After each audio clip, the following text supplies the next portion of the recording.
Cruising Boxing, very special episodes. You can see we got a full house here, a full house and a very special guest. Unbelievable. We're going to start off by introducing the normals that are here. First off, the one, the only, Filthy Rich. Filthy Rich, how are you? Look, it's week after week. I go with LeBron. We're going to do this again, and we're going to do it next week because he is 144 points away from being the all-time leading scorer in the NBA. I'm drinking to that, boys. Right on. Next week and this week.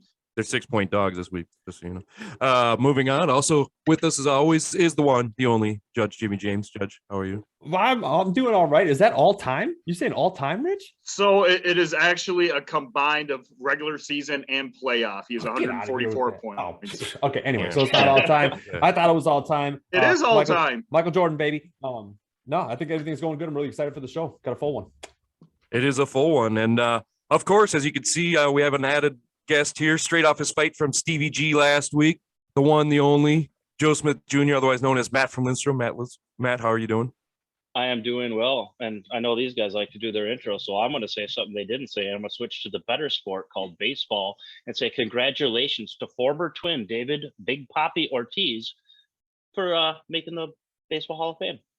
Yeah, good thing we cut him, huh? Good thing the Twins got rid of him. He might have played for the Red Sox too. Yeah, good thing the Twins got rid of him to keep. I think it was some backup catcher that we kept for him. It was a good thing. Good thing he left because we tried to fix his fans of the show. If you're wondering where Matt from Lindstrom is, we don't know. He kind of went off the grids. You can tell by his horrendous beard up there. But it's time to fire up the drink here, boys. And in honor of Matt from Lindstrom's horrendous-looking beard, I have horrendous beer of Tecate. As you can see, that we're going to just for the welcome back to Matt. Oh my God, it even smells bad when you open it. This is terrible. All right, cheers, boys. Cheers, fellas. Oh, tastes like tears and sadness, just like hanging out with Matt. Nice new couch, by the way, buddy. You look professional up there now. Well done. Yeah. All right, we got a lot of news to get to here, so let's move on with the show. All right, a bunch of news to get to this week. It's a news-heavy show. Why we brought in Matt from Lindstrom up there to throw in some of his thoughts in there. But we're going to start with the first one. Anthony Joshua had a report out there that he was offered $15 million to step aside. He says there's no truth to it at all, step aside from a Usyk rematch. What do you think, Filthy Rich? Is this $15 million real? Is this a real offer? And if he didn't take it, should he take it?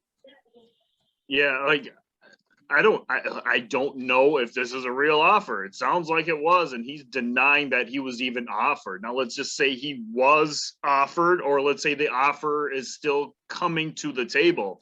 Should he take it? Yes, he should take it. He should back off, let two guys, Usyk and Fury, fight for the undisputed championship, and he will have a guaranteed big fight soon, whether it's with Usyk on a rematch if Usyk wins, or if it's with Tyson Fury if Tyson Fury wins, and then they sell out Wembley. Whatever he does, my advice to him and his camp would be to take the step aside money. I don't know if it's letting his body heal. I don't think he'd admit to that, but take the step aside money, give the fans what they want. Usyk and Tyson Fury, take the winner. I don't care if you take the loser. There's still going to be a big fight to happen if you just step aside Anthony Joshua. Well, $50 million is a lot of money to stay home. I'll stay home for $15 million. I'll do whatever you want at home for $15 million. I'll do the show for $15 million every day. Judge, what do you think? Do you think he got offered $15 million and just trying to save face, saying that he didn't, or what do you think? I don't know. He seems pretty adamant that this hasn't happened, that he has no contract. He's seen no contract. And he's taken a stand saying that this is all BS and stop listening to it.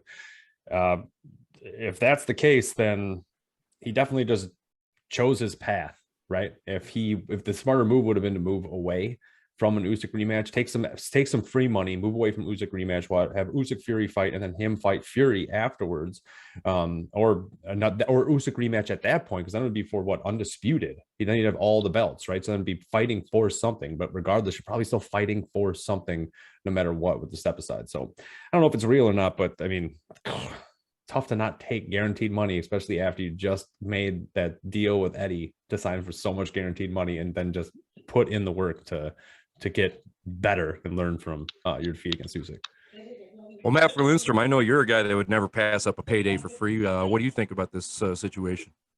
I think it's all fake. I think someone made it up. Joshua and his whole career really has not, like, he's not afraid of anyone. He wants to fight. And after the embarrassing loss to Usyk, I think he wants a rematch. I think this is all fake news. They're just trying to create some spin about Anthony Joshua, get his name out there. I think he wants that rematch with Usyk immediately. I think this is all very, very fake news. Well, moving on to that, he might not have a rematch with Usyk, or he might have a rematch with Usyk because Tyson Fury is confirming he's not going to fight Usyk. He's going to fight instead Dillian Whyte, who is the mandatory. That news just broke that Fury broke off talks with Usyk, and now he's going to fight Dillian Whyte coming up here in a couple months. What do you guys feel about this breaking news, Judge? We're going to start with you on this one. I don't know, man. The fact that Dillian Whyte's name is even in the mix with these three, and that Fury is the one that wants to take this out, I don't understand why he wants to do that. You'll get your catchphrase in, Matt. Don't worry. I just don't. I don't get it. To me, it seems like, do you want to fight Joshua? Do you want to fight Usyk? Let me fight an easier fight in Dillian Whyte. Doesn't make sense to me at all. I think he's taking a scapegoat fight for whatever reason. I don't know. Maybe we'll find that out in the coming days, but it doesn't seem to me that this would be a challenge for Fury. And I don't know why he's stepping away from a Joshua or an Usyk fight. So, well, Dillian Whyte ain't no pushover, as Filthy Rich has said in the past. What do you think, Filthy Rich? Is Dillian Whyte really a step down from Usyk and Joshua in this, a safe fight, as Jim's pointing out? Well, I don't think Fury wants this fight. I think he wants Joshua or Usyk. It looks like, I mean, according to Twitter, he's just retweeting something about greed and basically directed at Anthony Joshua. I don't think he wants Dillian Whyte because I think there's no money in a Dillian Whyte fight. He knows that there's big money in an Usyk fight, and he knows there's big money in a Joshua fight. He doesn't want Dillian, not because he's afraid, but because he thinks he can beat him, and it's not a big payday. This is the problem with the governing bodies. God, man.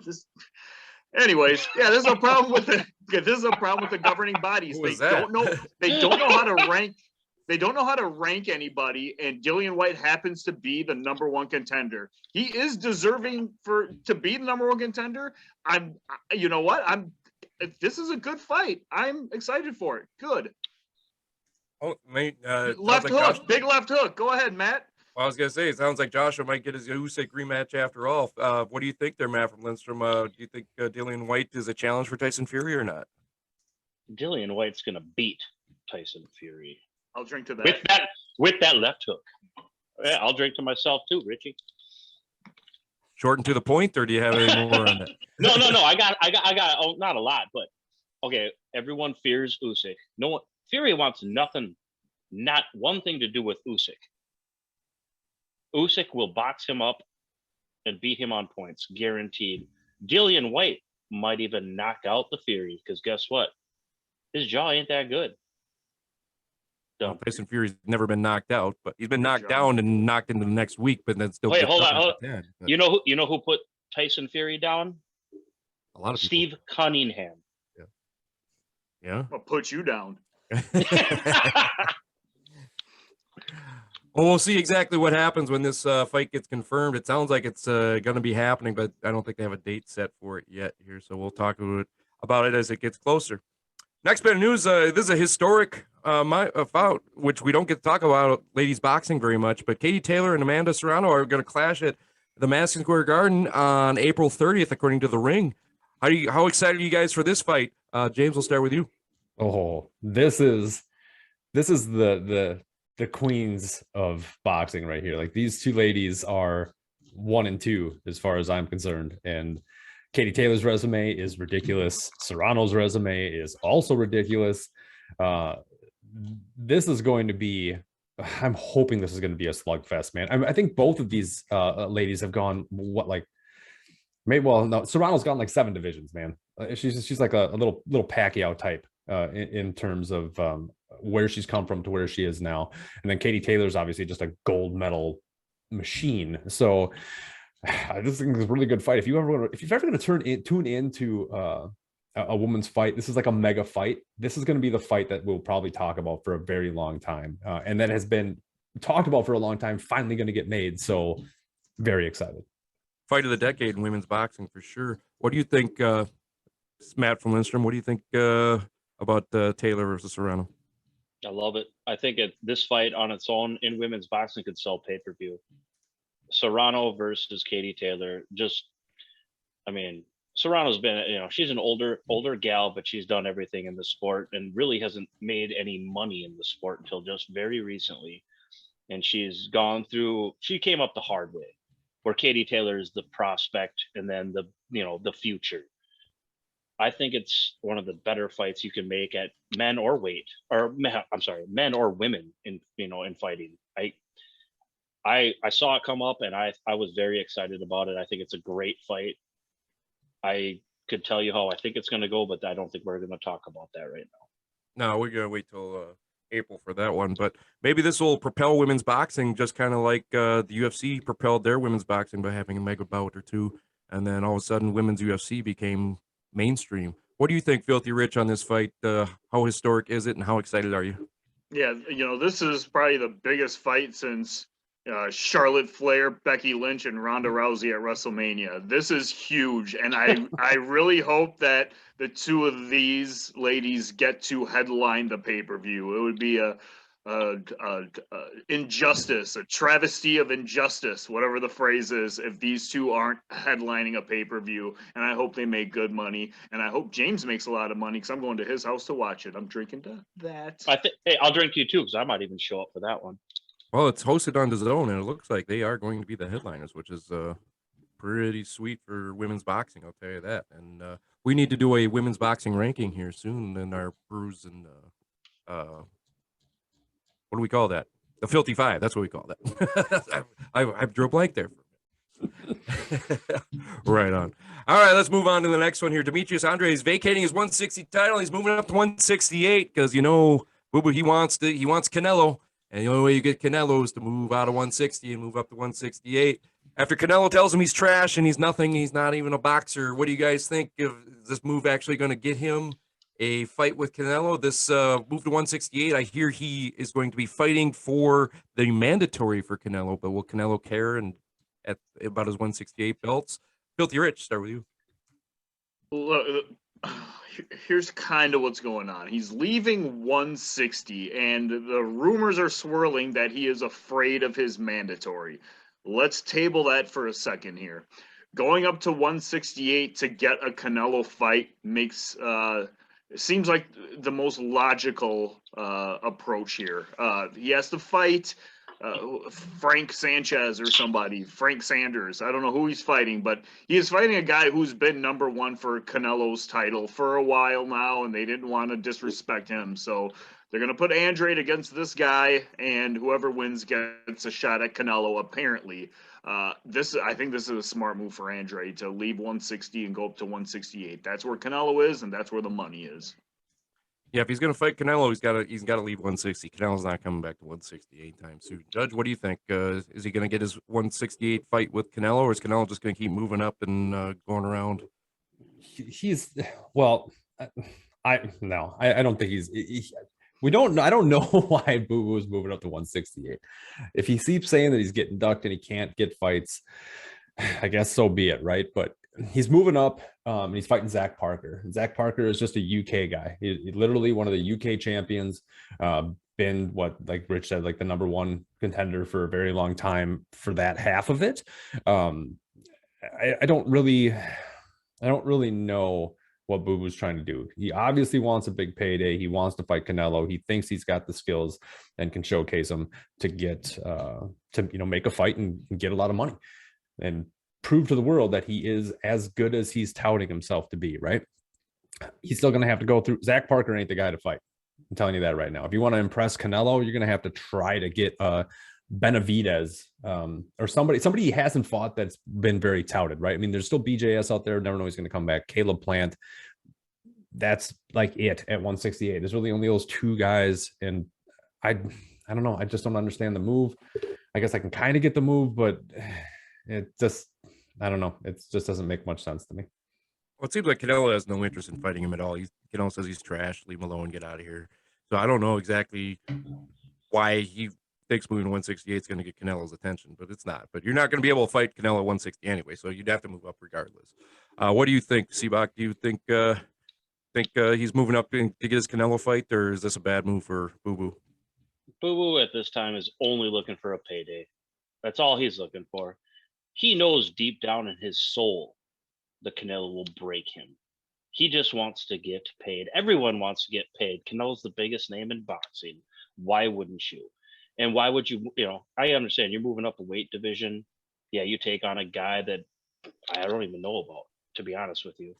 Let him fight Caleb Plant. Let's see how he looks against a Caleb. I like that, James. That's a good idea. But honestly, I don't think, there's a quote from Canelo when Boo Boo busted into that press conference, and Canelo with his broken English, like, you just want payday. You just want payday. You remember that? It ain't gonna happen. Canelo ain't giving him the time of day unless he fights someone that he has fought and actually wins impressively. He doesn't want no part of Benavidez either. Benavidez is gonna knock him out. Yeah, I don't think Boo Boo. Why Boo Boo is a gold medalist. He's not a bad fighter. I mean, Filthy Rich, you seem like you wanted to retort on that one, so I'm gonna give you. I was going to knock him out. So here's the other thing. Here's the other thing. Like in this article that's posted, it has been said that Canelo has been ducking Andrade since 2012. So Lies. maybe that could be true. I don't know what is true, but if there's rumors swirling that you're ducking Andrade, fight Andrade. You're gonna get your payday. Who cares what his payday is? So give the man his fight, get him out of the way, put him in his place, let him retire, whatever you got to do. But that fight needs to happen. I think that fight needs to happen. Might be Canelo can even say it's a tune-up fight for his Mexican Independence Day fight. He can do that if he's nothing, if he's worthless. What do you think, James? You had a final comment there? No, I'll comment later. Okay. Well, moving on. Speaking of Canelo, this just broke today, too. Apparently, Canelo has been offered a 2-fight deal by Eddie Hearn to fight Dimitri Bivol on Cinco de Mayo and then Gennady Golovkin on Mexican Independence Day. Sources also state that he's also been offered a 1-fight deal from Matchroom to fight Charlo. So what do you guys think? Or PBC, was it PBC? Sorry, PBC to fight Charlo. What do you guys think? Which deal should he take, or none of these deals should he take? James, we'll start with you. Oh, well, it's interesting. So obviously we just talked a lot about good old Canelo last week. This is interesting that there are actually offers on the table, right? I guess I'd start off first. Obviously, there's names that are being tossed out with these guys. I don't know how much, like concrete I'd put on these names as being the ones that he's going to fight, right? But at least the thing, if you just take it at a 1-fight deal with the PBC and 2-fight deal with the Zone or Matchroom, whatever, same thing. Which one would I take? For me, I'd probably take a 1-fight deal with the PBC because you're probably going to make more money because they have better undercards. That's probably going to be the take for that. As a fan, I would probably rather see him take the DAZN deal because of the people that are in that stable. Makes it a little more interesting for me personally. But I mean, he's looking for money. He's probably going to go with that. If you're trying, I'll say right now before I stop talking that if it's the PBC and if it's a 1-fight deal and Charlo's the one on there, I don't want to see Charlo. I would rather see Andrade fight Canelo and not Charlo out of those people. So, well, this seems to be the rumor is these are the names that are on there that they're throwing out there, and the interesting part about it with the Eddie Hearn deal is you get the 175 with Bivol, and then you still get the final trilogy fight with Triple G before Triple G turns 40 on Mexican Independence Day. Filthy Rich, which deal of these would you take if you were Reynoso, or would you just pass on all of them? Well, if there was any other deals, you would think like someone like Top Rank, but there's no one to fight. Maybe Berlanga or so. I believe Berlanga's at 168. You don't want that fight. Look, out of these two deals, or zero deal, take something else. You take the PBC deal. You take the Jamal Charlo fight. I think it's not about being the easiest fight, but it's probably the biggest payday. And you get to the matchroom fights will probably still be there. The zone fights will probably still be there. You can still get Bivol and you can get Triple G later on. But I take Jamal Charlo right off the bat. And maybe you get the Benavidez fight for Mexican Independence Day. That would be the route I would take. Take the PBC deal. But I don't know the dollar amounts for either side right now, but at face value, take the Charlo fight. Well, it's interesting. You guys both think a 1-fight deal would make him more money than the 2-fight deal, especially if the second fight is with Triple G, which, you know, you could sell on itself even to the average fan or even the casual fan that, hey, let's watch the third trilogy of this one fight. And you can't really push Triple G back to next year because Triple G's, you know, he's at the end of his run. I mean, he's getting older and older and older. What do you think, Matt, from CIS? What do you think, Matt? What do you think deal he should take? Charlo. It's unanimous. Charlo across the board, apparently. I'm going to say this right now. They fight at Jerry's World. They sell that stadium out in 15 minutes. Charlo moving up. Charlo's a big guy. He's a hard hitter. You guys all forget that he's a skilled guy. Yeah, he's looked garbage in some fights. He's looked great in some fights. That fight is huge, even at 168. Charlo Canelo will make so much money by itself. And you put Benavidez on the undercard. I think you got a recipe for money and great fights. And I don't put Benavidez on the undercard. And it doesn't matter. They can money talks. I don't care. I'm going to say this right now. I think Charlo actually can put up a little bit of a scrap against Canelo. He can throw his hands. He's got a great jab. He's very powerful. Yeah, quit. I see you up there, James. I'm going to say this. A Texas boy and a Mexican kid, come on now. That is huge money. It's huge. We had the same discussion last week and got in the argument about it. I know. I watched. I know. Yeah. Well, you better watch. But Triple G Canelo destroys Charlo. I think. I think our experts on top agree with that. Does Triple G destroy Charlo? My hands. Yeah, I see your hand. I don't think he destroys Charlo. Okay, let's be honest. Golovkin still got to get through Murata. Let's not forget about that. He's got to get through Murata.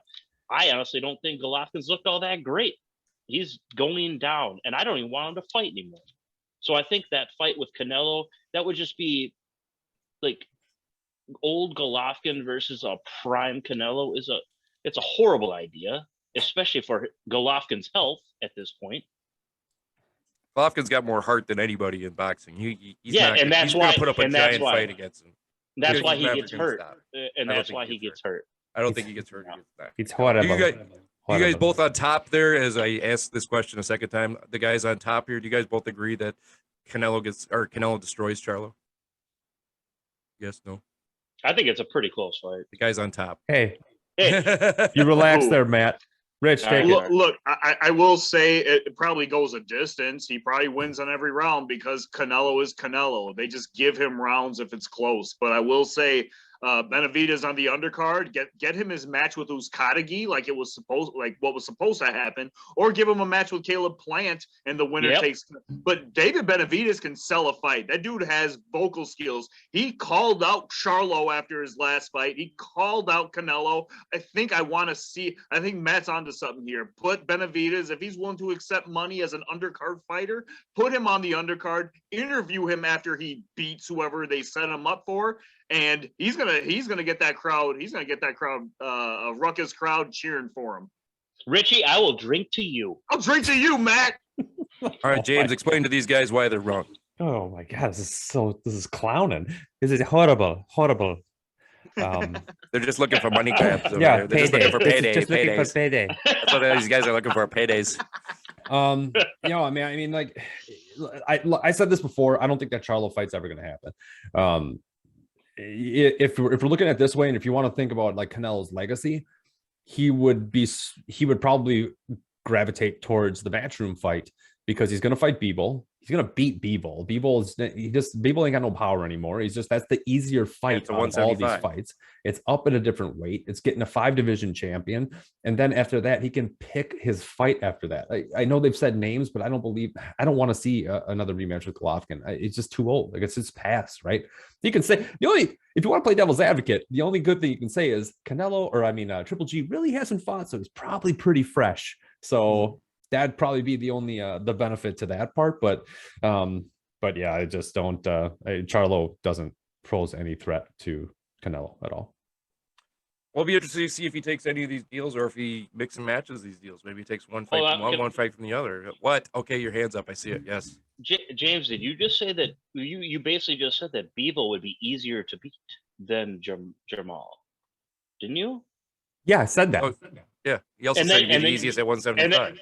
And then you also said that Charlo would be easy. Well, obviously Bivol's easy, but Charlo's the harder fight. I'm sure, I guess. Yeah, no, he said Bivol's the easier fight, is what he said. He said that Bivol's the easier fight at 175. Bivol's the easier fight, man. He has no KO. He has no power. Like, we ain't gotta beat it on the bush. If you want to talk about this offline, we can do that. All right. We've got this. Beat around the beard.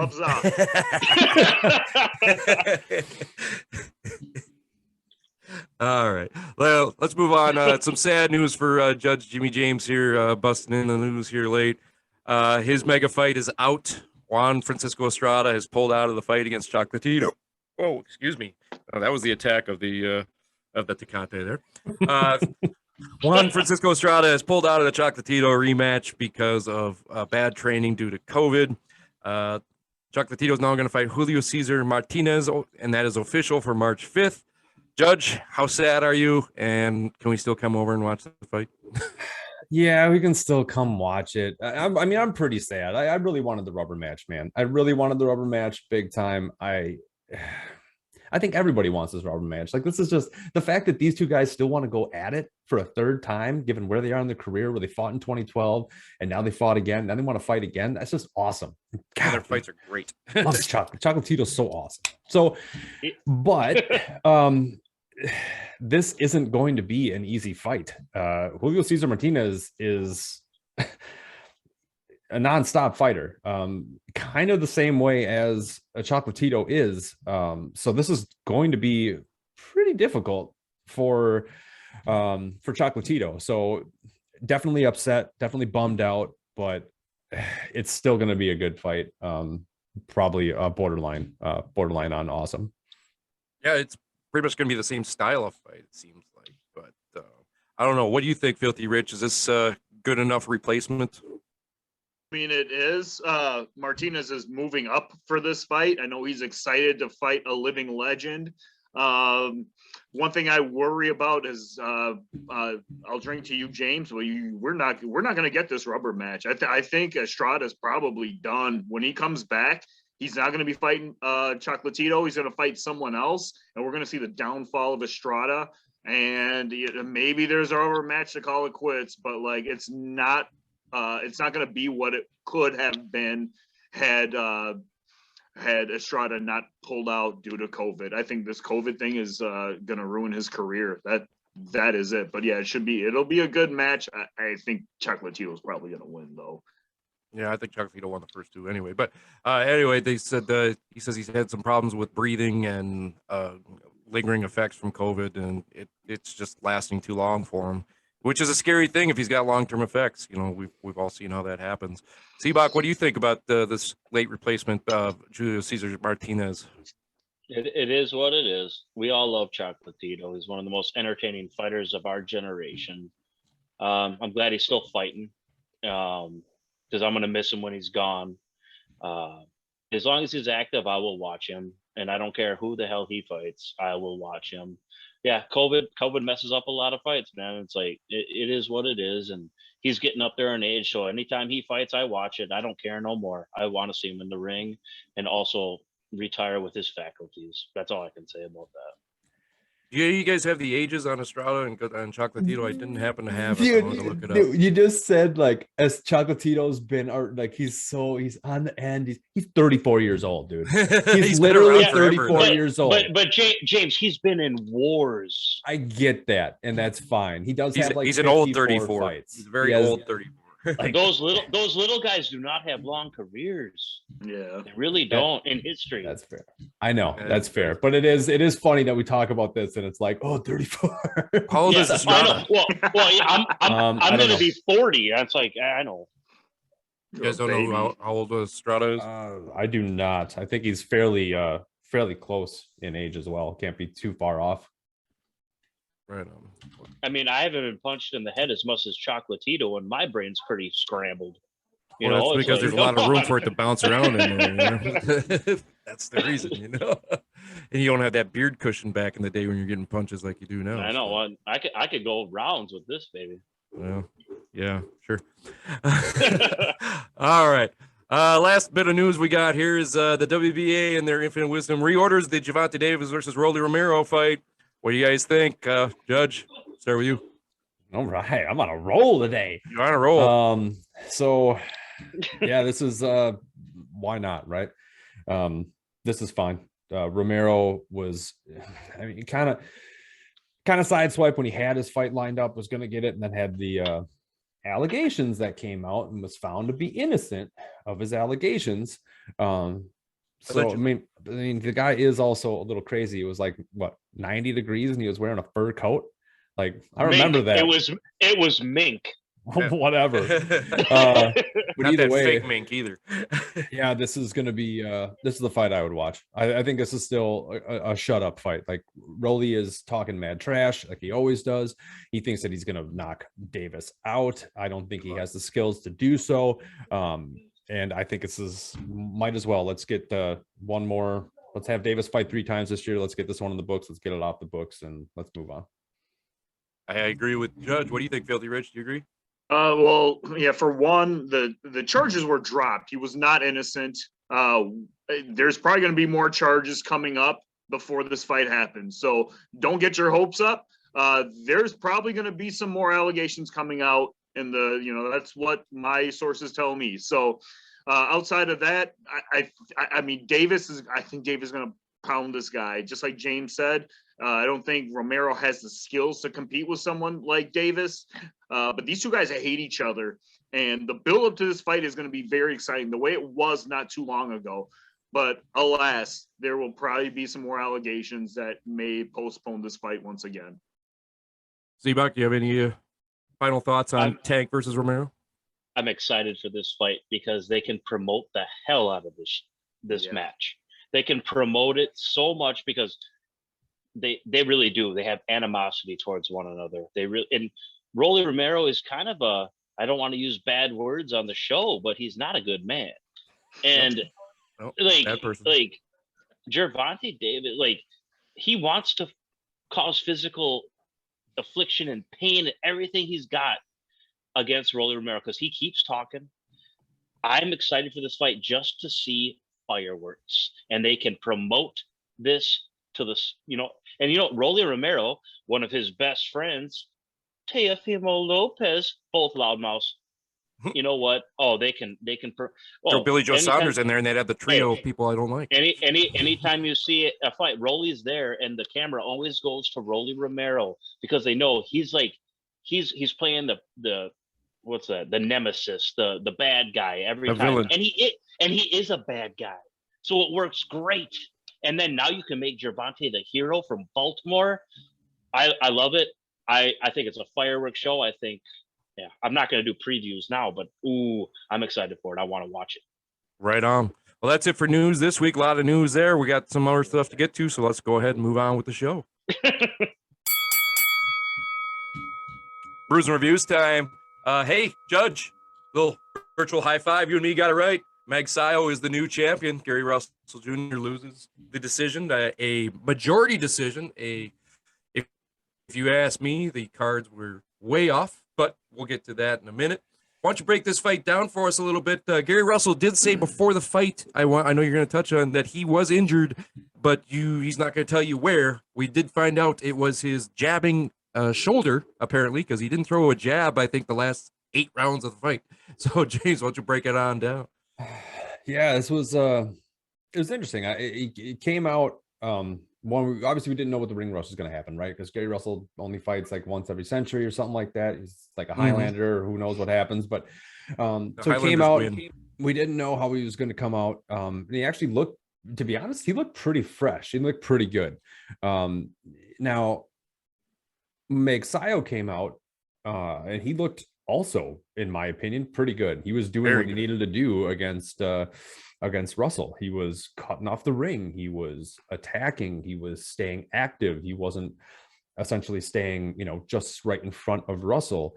However, once you're going through, a couple of feeler rounds, there was just a shot that you saw in the third, and Russell's right shoulder just went out. You just saw it. He grabbed it. Winston pain.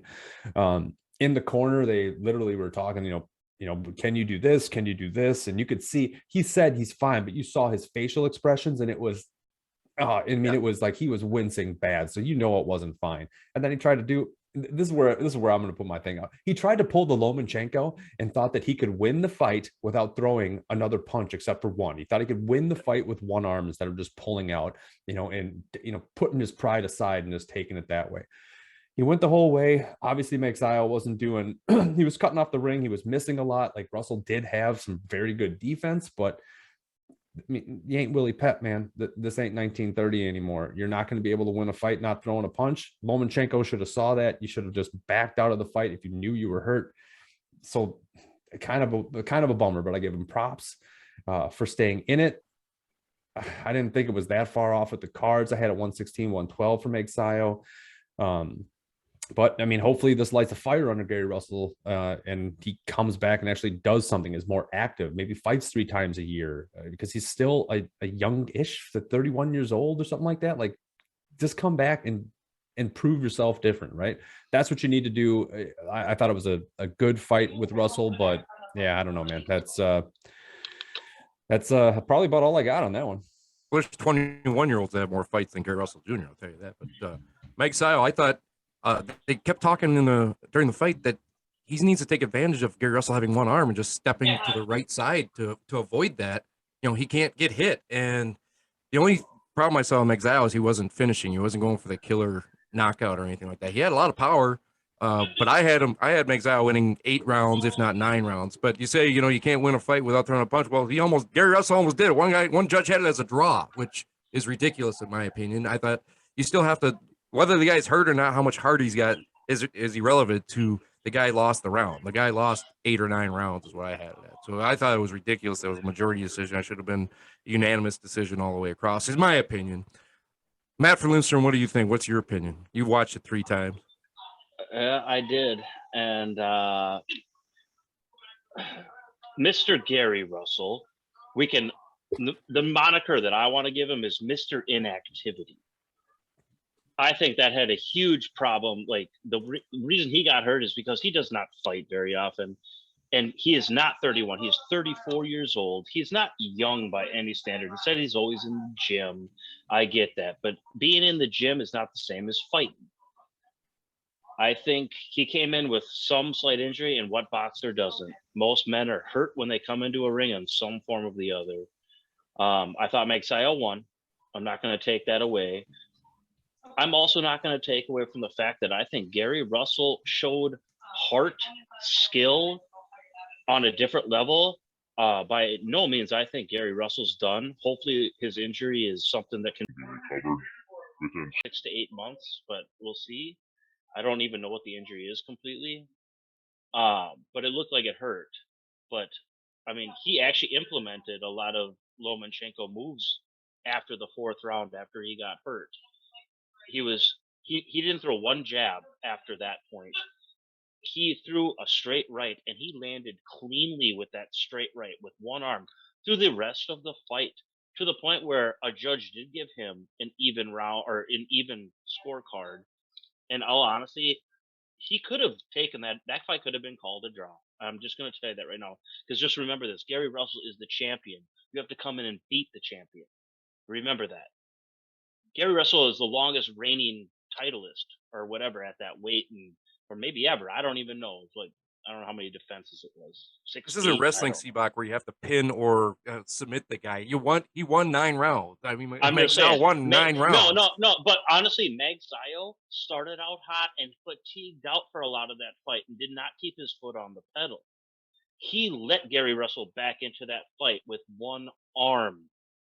See, a lot of people are saying that. I think Magsayo was being cautious, thinking, is he baiting me for that one big shot that he's going to have with that dead arm? Yeah, I don't think he realized that arm was hurt because you listen to the corner and they never really talked about it. Hold on. Did you watch the fight? Because of course I did. I'm saying, but the corner never told him to attack that arm at all. When like Canelo did.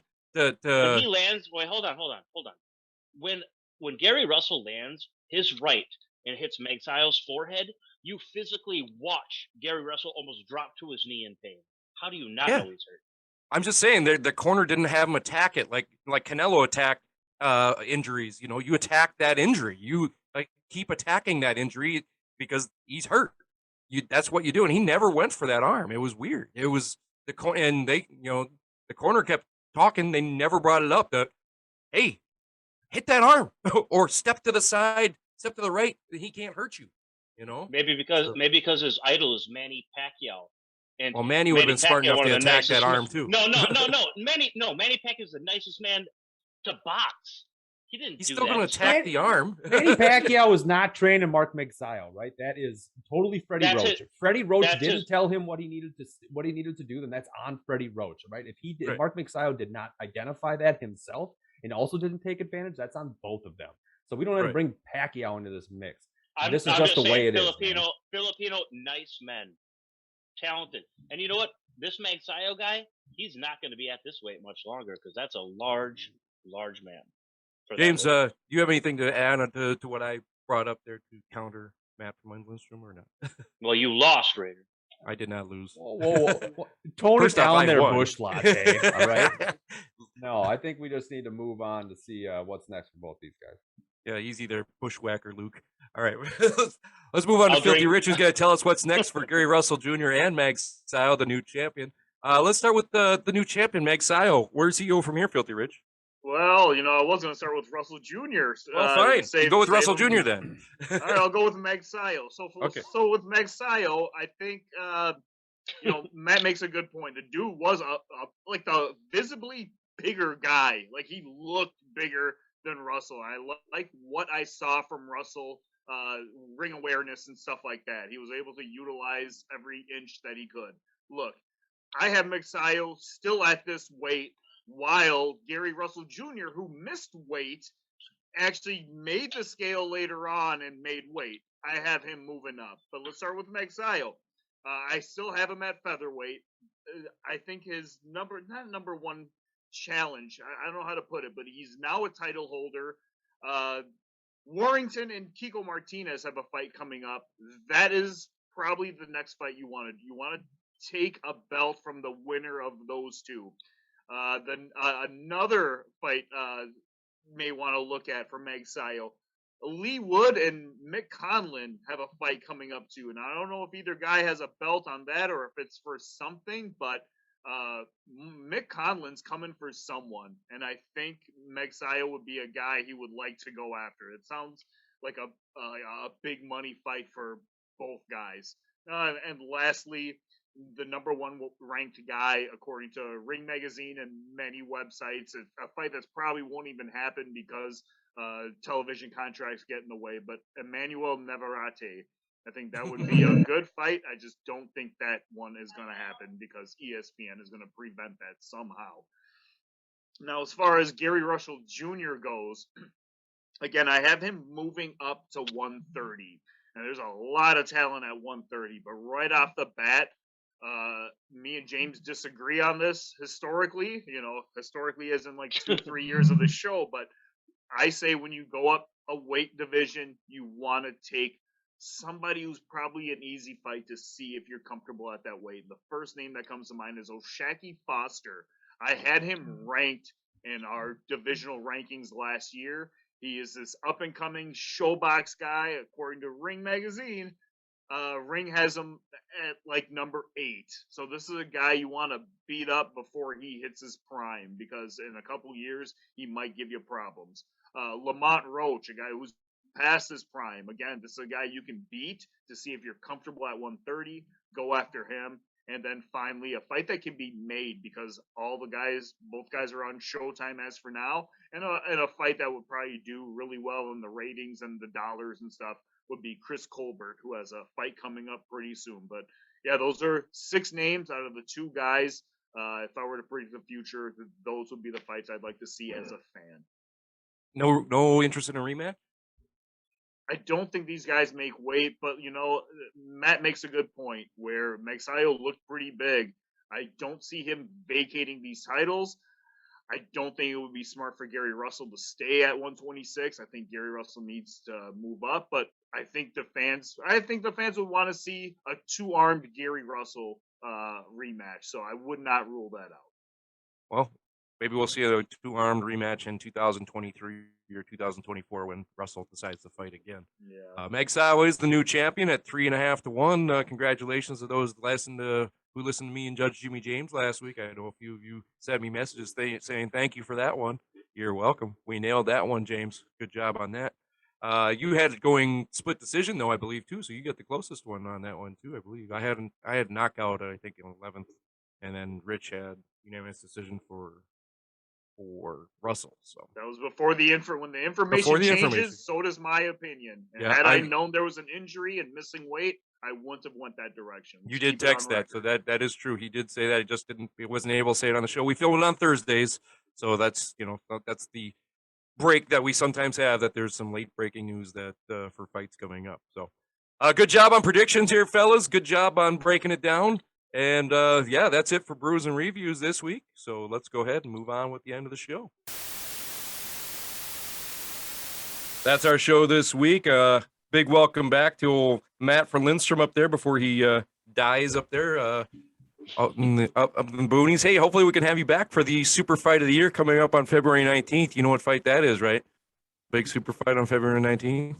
Just plan on me being back every week. But you know what the big super fight is on February 19th is, right? February 19th? Yeah, it involves a man named Kell Brook versus the one, the only. Of course it had. Amir Khan. Dance with us there, buddy. Dance. Super fight coming up, the fight of the year, Amir Khan versus Kell Brook, February 19th. I cannot wait. We're going to have a super show for that one. I've already decided. We may have an all-day live version for that show. That's going to be great. As you can see, Matt, on my background here, too, he's also doing his impersonation of me during the show on one of the show breaks today. So we got that. Filthy Rich, why don't you bring us on home? Hey, I just want to say hi to a new subscriber, my friend Drew. He's about to be a pharmacist. You damn right, dog. Shout out to you, Drew. I'll drink to you. Thanks for the subscription thing. Yeah, Drew, the official drug provider of Brews and Boxing. Judge, if they're listening to us, where can they watch us and see C-Box's weird beard? And if they're watching us and don't want to look at that face anymore, where can they just listen to us instead? Well, if you're watching us, you want to listen to us, you can go to any major podcast site, type in Brews and Boxing. If you are listening to us and you want to watch the video, including all the shenanigans that are happening, you can go to YouTube.com/Brews and Boxing and check it out. I swear to God, I'm going to pistol whip the next person that says shenanigans. All right, for Judge Jimmy James, for Filthy Rich, and Matt Seabach, who I'm done with you. I am Raider Live. Thank you very much for joining us. We will see you guys next week.